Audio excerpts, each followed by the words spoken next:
I want to show two fields, one that's been recently converted to no-till and another one that's been no-till for about 14 years.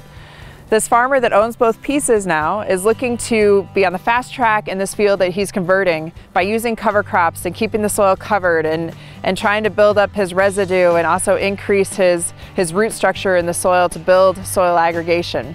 So we'll take a look in this field at the soil structure that's here, and then we'll go across the road and take a look in his other field where he's been using these practices for about 14 years. One of the best tools for evaluating these changes that will occur as you transition to a new practice is a shovel. And there's a lot that I can tell just by digging a hole in this field. The first thing I can tell is that it's fairly firm, like I'm hitting some compaction. And then when I bring the soil up, if I push away the residue, I can see that compaction that I've been hitting. So see how it's really flat and like a plate.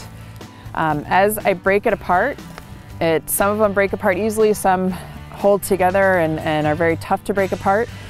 But when this soil is broken apart like this, you can see in the wind how it just blows. And that's something that this farmer is trying to do by using cover crops and using his residue, is to keep the soil in the field and keep it from blowing away. In this particular field, this farmer is trying to put these soils on the fast track to building soil structure, to building residue on the surface, and to building up his microbial community for efficient nutrient cycling. We're across the road now in a field managed by that same farmer, but this field has been in no-till for 14 years and has a history of using cover crops in rotation. And jump on it. You can already see how it's going into the soil a little bit easier, and I can get deeper in the soil.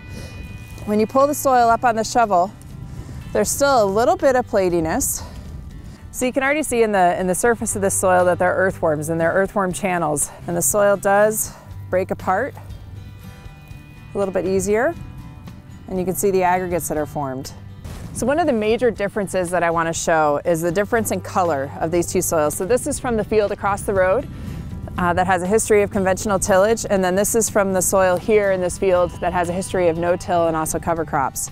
And you can see the dark color of the soil from this field, along with that soil aggregation, shows that we're increasing organic matter in this soil. And organic matter can be extremely important in sandy soils for helping to retain some moisture throughout the growing season.